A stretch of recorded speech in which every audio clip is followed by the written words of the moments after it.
नाज़रीन, आप YouTube channel देख रहे हैं। मैं इमरान खान हूँ। पहली बड़ी खबर यह है कि इमरान खान साहब एक मरतबा फिर इस्लामाबाद अदालत में पेश होने के लिए जा रहे हैं। इस बारे में उन्होंने रात का एक ट्वीट भी किया था, वो मैं आपको पढ़ के सुना देता हूँ। और इससे पहले जब इमरान खान साहब इस्लामाबाद के जुडिशल कम्प्लेक्स में पेश होने के लिए आए तो उनके साथ क्या सूरत हाल बनी वो आप सब अच्छी तरह जानते हैं।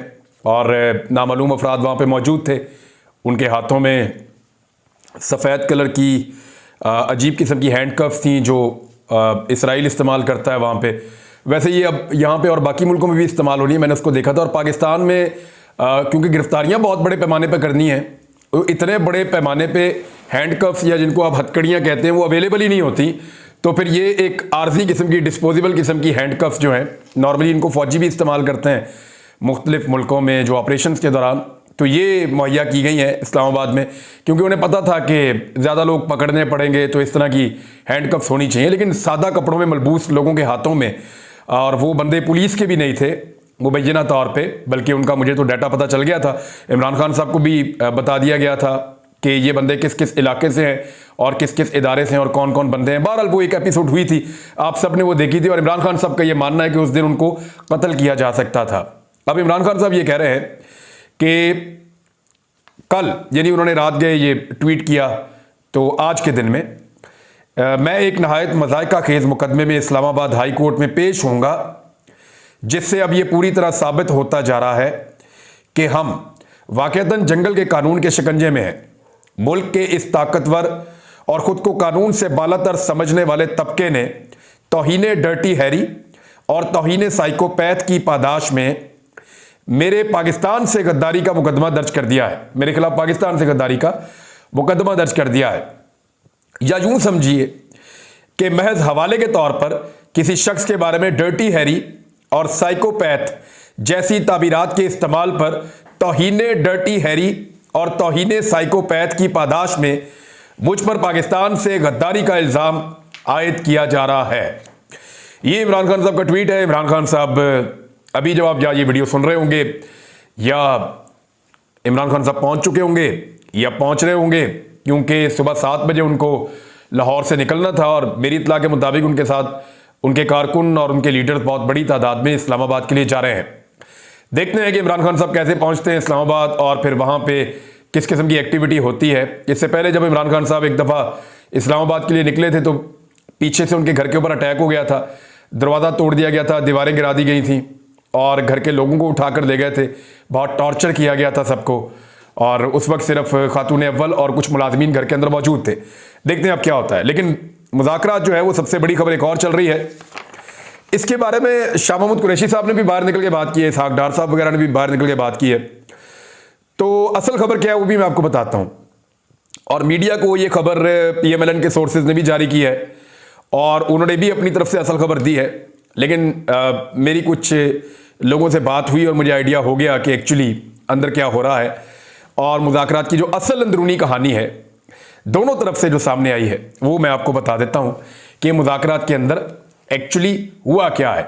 लेकिन पहले आप ज़रा सुन लीजिए कि हुकूमत और पाकिस्तान तहरीक इंसाफ के दरमियान जो मुज़ाकरात हैं वो आज के दिन के लिए, कल के दिन के लिए ख़त्म हो गए थे। आज दोबारा शुरू हो जाएंगे और 3 बजे दोबारा बैठेंगे। जो इमरान खान साहब की टीम है उसमें 3 लोग थे, शाह महमूद कुरैशी, फवाद चौधरी और सेनेटर अली ज़फ़र, ये 3 लोग। और हुकूमती टीम में जो सबसे सीनियर है यूसुफ रज़ा गिलानी, साबिक़ वज़ीर-ए-आज़म रहे पीपल्स पार्टी के, नवीद कमर, सैयद नवीद कमर भी पीपल्स पार्टी से हैं, इसहाक डार, ख्वाजा साद रफ़ीक ये PMLN से है, आज़म नज़ीर तारड़ PMLN से हैं, अय्याज सादिक PMLN से हैं और MQM की रुकन असम्बली कशवरा ज़हरा जो हैं ये इसके अंदर शामिल थे। तो ये 7 लोग हुकूमत की जानिब से हैं। अगर आप देखें कि कौन लोग बैठे मुज़ाकरात कर रहे हैं तो ये कोई गैर संजीदा चीज़ लगती नहीं है। ऐसे लगता है कि वाकई दोनों तरफ से संजीदगी है और शायद वो मुज़ाकरात से किसी नतीजे पर पहुंचना चाहते हैं। क्योंकि हुकूमत माने या ना माने, पब्लिक के अंदर कोई भी परसेप्शन दे, वो एक्चुअली आइन और कानून के हाथों बुरी तरह फंस गए हैं। वो इतनी बुरी तरह फंस गए हैं कि अदालत में अपील भी नहीं कर सकते। अदालत में अपील करने का एक ऑप्शन आया था कि अदालत में ये अपील की जाए कि वो अपना फ़ैसला मौखिर कर दें, अपने फ़ैसले को ख़त्म कर दें और इलेक्शन पाकिस्तान में एक साथ करवाए जाएं। लेकिन उस फैसले के खिलाफ अपील करने की सूरत में हुकूमत को इस बात का खौफ पैदा हो गया कि 3-2 का फैसला फिर तस्लीम करना पड़ेगा। वैसे इस प्रोसीडिंग का हिस्सा बन के अपने लोगों को भेजकर अमली तौर पे तो हुकूमत 3-2 के फैसले को तस्लीम कर चुकी है, लेकिन तहरीरी तौर पे इसको तस्लीम करने के लिए ये ज़्यादा आसान हो जाता है कि वो कोई अपील कर देते, लेकिन इसीलिए उन्होंने अपील नहीं की। और उन्हें लगता है कि अगर उनके वज़ीर-ए-आज़म को फारिग किया गया तो वो ये कहेंगे कि 4 जजेस ने कुछ और फैसला दिया था, 3 ने कुछ और फैसला दिया था, लिहाजा हमारा वज़ीर-ए-आज़म फारिग नहीं हुआ। ये वाला इशू उन्होंने इसलिए अपने लिए बचा कर रखा हुआ है। तो इसका मतलब है उन्हें इस बात का खौफ है कि नाअहली भी हो सकती है, तौहीन अदालत भी लग सकती है, तो उससे अवॉइड करने की वो कोशिश भी कर सकते हैं। इलेक्शन में वो जाना नहीं चाहते। जो वन लाइनर है जो मुझे समझ आया वो ये है कि पीडीएम ये सोच रही है कि अगर चीफ जस्टिस ऑफ पाकिस्तान की मुद्दत मुलाजमत ख़त्म हो जाती है तो उनके लिए आसानी पैदा हो जाएगी, और वो कुछ भी करके अक्टूबर में कहना चाहते हैं कि चीफ जस्टिस ऑफ पाकिस्तान की रिटायरमेंट के बाद, साफ लफ्ज़ों में मैं आपको कहूँ तो वो ये चाहते हैं कि चीफ जस्टिस ऑफ पाकिस्तान की रिटायरमेंट के बाद ये मामला देखा जाए। और अगले चीफ जस्टिस से उनको ये उम्मीद है कि शायद वो इन्हें इलेक्शन से बचा लेंगे और एक लंबी तारीखें मिल जाएंगी, या नए चीफ जस्टिस के आने की सूरत में नवाज शरीफ साहब के लिए कोई रास्ता बनेगा, इमरान खान साहब का कोई रास्ता रोका जाएगा। क्योंकि जस्टिस कादी फायद ईसा साहब की बारी है चीफ जस्टिस बनने की, और उनके बारे में ये तासुर पाकिस्तान में मौजूद है कि वो एंटी इमरान खान है और वो इमरान खान को पसंद नहीं करते, उनकी फैमिली भी पसंद नहीं करती। उनकी वाइफ जो है वो बाकायदा इस बारे में, अगर सास को बीच में लाया जा सकता है तो वाइफ को भी लाया जा सकता है। आर्टिकल छपे हुए अखबारात में कि उनकी वाइफ इमरान खान साहब के और पाकिस्तान तहरीक इंसाफ के बारे में कितनी नेगेटिव है, और जज साहब के बारे में खुद भी यही तासुर है। अब पीएमएलएन क्या चाहती है और पीटीआई क्या चाहती है? देखें, पीएमएलएन ने इलेक्शन से जो असल डेट है, जो वो कह रहे हैं कि 8 अक्टूबर की डेट बनती है मैक्सिमम, अगर ये असम्बलियाँ तहलील कर देते हैं तो फिर इनको 3 महीने के लिए टाइम मिल जाएगा, और अगर ये असम्बलियाँ तहलील नहीं करते और 13 अगस्त को खुद तहलील हो जाती हैं तो फिर 2 महीने के अंदर इलेक्शन होगा। अगर ये इलेक्शन 2 महीने के अंदर होता है तो फिर ये जो इलेक्शन है ये 8 अक्टूबर को आखिरी तारीख है जिस पे ये इलेक्शन करवा दिया जाएगा। और अगर ये इलेक्शन 3 महीने तक ले जाना है तो फिर शहबाज शरीफ साहब को असेंबली अज खुद ख़त्म होने से पहले, चाहे 2 दिन पहले चाहे 3 दिन पहले, वो असेंबली को तहलील कर दें। और असेंबली क्योंकि वक्त से पहले अपनी मुद्दत पूरी करने से अगर 2 घंटे पहले भी तहलील हो गई है तो इस सूरत में 3 महीने का टाइम मिल जाता है, और फिर इलेक्शन आप नवंबर के मिड तक या नवंबर के आगाज़ तक ले जा सकते हैं। वैसे ये बड़ा गंदा हथकंडा है, लेकिन कोई पता नहीं ये हुकूमत वो भी इस्तेमाल करने की कोशिश करे। अब वो चीफ जस्टिस ऑफ पाकिस्तान की तब्दीली का मामला बीच में अटका हुआ है। हालांकि पीडीएम जानती है कि चीफ जस्टिस ऑफ पाकिस्तान कोई भी हो, वो बैलेट बक्से को नहीं भर सकते, वो वोटों में हेर फेर नहीं करवा सकते, वो हार और जीत का फैसला नहीं कर सकते। तो फिर वो इस बात पे इतना जोर क्यों दे रहे हैं? जो लोग हार और जीत का फैसला कर सकते हैं, या जो माजी में करते चले आए हैं, या जो ये डर्टी गेम करते हैं, वो तो सारे के सारे इस वक्त हुकूमत के साथ हैं। तो फिर हुकूमत को खौफ किस बात का है? हुकूमत को इस बात का खौफ है कि जितने लोग भी ये सारा गंदा खेल खेलते हैं वो खुद भी इतने गंदे हो चुके हैं कि अब वो नहीं कर पाएंगे धांधली उस लेवल की कि वो जिता पाए एक हारी हुई पार्टी को या हारे हुए एक पूरे इत्तेहाद को। वो कैसे जिताएंगे? लिहाजा एक ही रास्ता है कि इंतखाबात ही पोस्टपोन कर दिए जाएं, इंतखाबात को आगे ले जाएं, और इंतखाबात को आगे ले जाने का रास्ता अदालत से ही आएगा, क्योंकि अपोजिशन और बाकी लोग तो नहीं मानेंगे। तो अदालत कैसे वो रास्ता निकाल कर देगी, ये चीज़ मौजूदा चीफ जस्टिस तो नहीं होने देंगे। तो ये एक हुकूमत के जो नुक्ता नज़र में है वो ये है। लेकिन हुकूमत ने एक ऑफर तो की है, फिर भी कुछ लचक हुकूमत ने दिखाई है, लेकिन वो लचक डेडलाइन से बाहर बाहर ही है, ऐसा लगता है। और दूसरी जानिब जो पाकिस्तान तहरीक इंसाफ है, उसके बारे में मैं 2-3 चीज़ें तो आपको बहुत कैटेगोरिकली और क्लियरली आपको कह दूं। एक तो गिले शिकवे की बात मैं आपको बता दूं कि पहला जो शिकवा है वो हुकूमत की जानिब से किया गया, और हुकूमत ने कहा कि हमारे साथ बहुत सख्त ज़बान इस्तेमाल की जाती है, हमें गालियाँ दी जाती हैं, हमें बुरा भला कहा जाता है, और वो उनको तकलीफ़ भी इसलिए ज़्यादा है कि हर आम आदमी उनको ये कह रहा है, और पाकिस्तान के अंदर उनकी मकबूलियत बहुत ज़्यादा, उसको नुकसान पहुँचा है। तो इसके जवाब में पाकिस्तान तहरीक इंसाफ की तरफ से ये भी कहा गया कि जी जो हमारे साथ हो रहा है वो तो आप सोच भी नहीं सकते, और जो आपके साथ हो रहा है वो तो कुछ भी नहीं है जो हम बर्दाश्त कर रहे हैं या फेस कर रहे हैं। लेकिन इसके अलावा कोई गिले शिकवे नहीं हुए, बल्कि उन्होंने गिले शिकवों से गुरेज किया और ये कहा कि हमें आगे बढ़ना चाहिए और बातचीत करनी चाहिए। यहाँ पे हम गिलो शिकवों के लिए नहीं बैठे, हालांकि कहने को आप भी कर सकते हैं, हम भी कर सकते हैं, लेकिन यहाँ मुज़ाकरात के लिए बैठे हैं तो बैठ कर उस पर बात कर देते हैं इलेक्शन पे। तो ना तो बात की गई कोई गिले शिकवे के ऊपर, ना पाकिस्तान तहरीक इंसाफ ने मुतालबा किया कि हमें असेंबली के अंदर वापस लिया जाए, ये मैं आपको कैटेगोरिकली कह रहा हूं कि ना उन्होंने असेंबली में वापस आने के लिए मुतालबा किया क्योंकि ये कमज़ोर मुतालबा था, पीटीआई नहीं करना चाहती थी। ना उन्होंने अपने केसेस के हवाले से बात की कि हमारे ऊपर 150 केसेस इमरान खान पे करवा दिए हैं, फलां पे इतने हो गए, फलां पे इतने हो गए। तो ये जो ज़मीन तंग की जा रही है ये सिलसिला, इस पर भी बिल्कुल बात नहीं की। ना केसेस पे बात हुई, ना असेंबली में वापस आने पर बात हुई, ना निगरान हुकूमतों के ऊपर बात हुई। ये तीन चीज़ों पे मैं आपको कैटेगोरिकली कह रहा हूँ, ना निगरान हुकूमतों पे बात हुई है, ना केसेस के ऊपर बात हुई है, और ना असेंबली में वापस आने पर बात हुई है। बात ये हुई है कि पाकिस्तान तहरीक इंसाफ ने कहा कि जी हमारे पास तो एक आईनी ऑप्शन मौजूद है, 14 मई को सुप्रीम कोर्ट ऑफ पाकिस्तान का हुक्म है और वो कह रहे हैं जी कि आप इलेक्शन करवा दें। आईने पाकिस्तान भी 90 रोज़ के अंदर इलेक्शन का कहता है, तो इससे भागने का हमारे पास आईनी तौर पर रास्ता कोई नहीं है। तो ये एक तारीख है, इसके ऊपर 2 सूबों के इलेक्शन होने हैं और हमारे पास यही ऑप्शन है कि हम इन इलेक्शंस को लड़ें। अगर आपको यह लगता है कि आपके पास कोई और प्रपोजल है या आप कोई प्रपोजल लेकर आ सकते हैं हमारे लिए, तो वो आप ले आइए। तो हुकूमत ने कुछ थोड़ी सी लचक दिखाई, लेकिन पाकिस्तान तहरीक इंसाफ ने कहा कि कोई भी चीज़ आईने पाकिस्तान से बाहर नहीं हो सकती। तो इसमें हुकूमत की तरफ से यह कहा जा रहा था कि आप आइन को रहने दें, हम कंसेंसस करके अदालत को बता के और वो चीज़ें कर लेते हैं। तो जिस पे पाकिस्तान तहरीक इंसाफ ने यह मौक़िफ़ रखा कि नहीं, ऐसे नहीं होगा। आईने पाकिस्तान के मुताबिक करेंगे, चाहे आइन में तरमीम करनी पड़े। आइन में तरमीम करने, लेकिन आइन को वायलेट ना करें।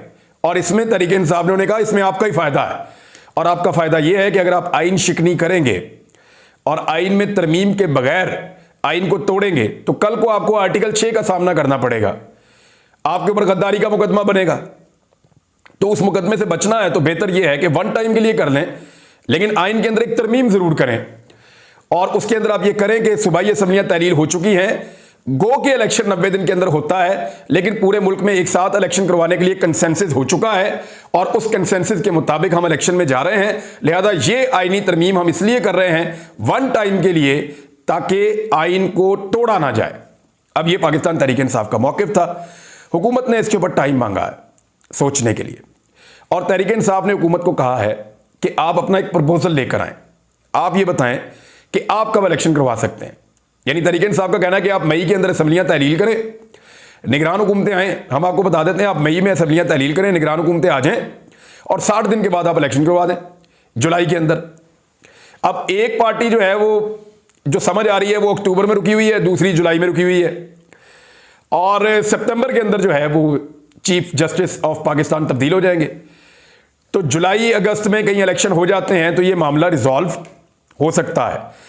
बहरहाल ये चीज़ें अभी चल रही हैं। इसमें इसहाक डार साहब ने बाहर आके उम्मीद का इजहार किया कि शायद कामयाबी मिल जाए। हालांकि कामयाबी वो सिर्फ इसी को समझते हैं कि किसी तरह वो इस सारे मामले को डिले में डाल दें, 14 मई को इलेक्शन ना हो, वो अपने वज़ीर आज़म को भी नाअहली से बचा लें, किसी अदालती कार्रवाई या आर्टिकल 6 का भी उनको सामना ना करना पड़े, और किसी तरह से वो एक लंबा टाइम इलेक्शन के लिए ले लें या इलेक्शन हमेशा डिले होते चले जाएं। तहरीक इंसाफ की कामयाबी ये है कि या तो 14 मई को इलेक्शन हो जाए, वो तो अब मुमकिन नहीं रहे क्योंकि हुकूमत पैसे ही नहीं दे रही, या ये कामयाब हो जाए मुज़ाकरात। दो चीज़ों में तहरीक इंसाफ की कामयाबी है, या तो मुज़ाकरात कामयाब हो जाए, कोई बीच का रास्ता निकल आए और पूरे पाकिस्तान में एक साथ इलेक्शन हो जाए और सारे के सारे इलेक्शन के अंदर चले जाएं और सबको मौका मिले इलेक्शन लड़ने का। और दूसरा जो तहरीक इंसाफ का कामयाबी हो सकती है वो ये है कि फिर अदालत एक्शन ले और आइन शिकनी की सजा दे मौजूदा हुकूमत को, और फिर अहकामात जारी करके 2 सूबों के ऊपर इंतखाबात करवा दे। फिर 2 सूबों के अंदर जब इंतखाबात हो जाएं तो बाकी 2 सूबों में और वफाक में जब मुद्दत पूरी हो जाए तो तब इंतखाबात हो जाएं। तो ये दूसरा ऑप्शन जो है ये भी पाकिस्तान तहरीक इंसाफ के पास है। हुकूमत के पास ऑप्शन बहुत महदूद हैं, या तो उनको अदालत की कार्रवाई का सामना करना पड़ेगा, एक नई जंग लड़नी पड़ेगी, या उन्हें मुज़ाकरात की सूरत में अपना वो मौक़िफ़ छोड़ना पड़ेगा जो वो सोच रहे हैं कि नए चीफ जस्टिस के आने के बाद वो इलेक्शन में जाएं, या फिर उन्हें एक ऐसी लड़ाई में जाना पड़ेगा जिससे किसी को कुछ नहीं मिलेगा, सबका नुकसान हो जाएगा।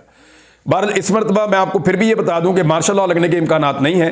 कोई इमरजेंसी, कोई मार्शल लॉ, कोई ऐसा एडवेंचर पाकिस्तान के अंदर नहीं हो सकता, क्योंकि पाकिस्तान के लोग उसको तस्लीम नहीं करेंगे। उधर पीएमएलएन के कुछ लोगों ने रोला डाला हुआ है, यानी नवाज शरीफ साहब ने कहा कि पीटीआई के मुतालबात का कोई सर पैर नहीं है। मुतालबात सुनने पहले ही उन्होंने स्टेटमेंट दे दिया है, और वो ओन चौधरी से उन्होंने मुलाकात की है। ये इमरान खान साहब के साथ साथ होते थे पहले, फिर इन्होंने अपने खुद इलेक्शन लड़ा, अपने भाई को लड़वाया इलेक्शन। इस मरतबा फिर ये चाहते हैं कि इनको PMLN का टिकट मिले। अब ये लंदन पहुंच गए नवाज शरीफ साहब से मुलाकात के लिए, जहांगीर तरीन साहब का एक पैगाम लेकर। ऐसा लगता नहीं है कि इनको टिकट मिलेगा, क्योंकि इनका कहीं पे कोई भार है नहीं और ये इलेक्शन जीत नहीं पाएंगे, मुझे ऐसा लगता है।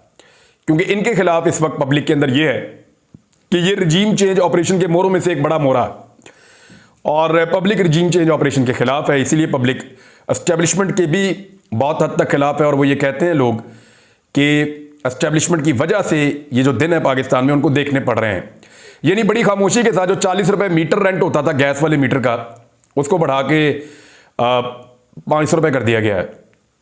अब आम आदमी ये पैसे कैसे भरेगा, इसके बारे में बात करने की कोशिश की है वहाँ पे असेंबली में, लेकिन इसकी बात सुनी नहीं गई। JUI की आलिया कामरान साहिबा हैं जिन्होंने ये बात करने की कोशिश की कि मीटर का किराया जो है वो 40 रुपये से बढ़ा के 500 रुपये कर दिया गया है, ये ज़्यादती है। लेकिन वहाँ किसी ने बात ही नहीं सुनी। वज़ीर-ए-आज़म का एतमाद का वोट और ख़त्म मामला।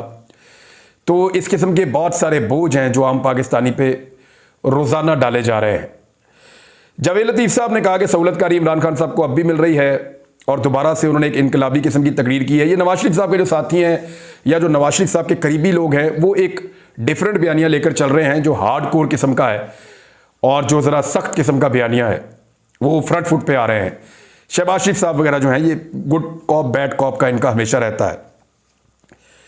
अब इसमें ये लोग भूल गए कि जब शहबाज शरीफ साहब ने बूट पॉलिश मुहिम शुरू की थी, जब बाजवा साहब ने कहा कि मैं डांटता रहा और वो सर फेंक के मेरी डांट भी सुनते रहे शहबाज शरीफ साहब, और जब खुशामदें की जा रही थी एस्टेब्लिशमेंट की, उस वक्त ये सब लोग खामोश थे। मरीम नवाज साहबा भी, इमरान खान साहब के खिलाफ कार्रवाई होने पे नवाज शरीफ साहब भी बिल्कुल खामोश थे।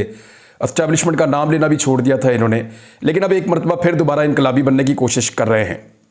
आधी रात को आपको याद होगा अदालतें भी इनके लिए खुल गई थी। पूरा रजीम चेंज ऑपरेशन एक डिज़ाइन किया गया था। तो वो इदारों का किरदार या एस्टेब्लिशमेंट का किरदार इनको शायद याद नहीं है। तो नाज़रीन, कुछ चीज़ें और भी मेरे इल्म में हैं, लेकिन जैसे ही 3 बजे वाली मुलाकात होती है तो उसके बाद फिर अगली डेवलपमेंट्स आपको बताते हैं। इमरान खान साहब की पेशी भी है, बहुत इंपॉर्टेंट दिन है आज का। लेट्स सी होता क्या। अब तक के लिए इतना ही। अपना ख्याल रखिएगा, अपने चैनल का भी। अल्लाह हाफ़िज़।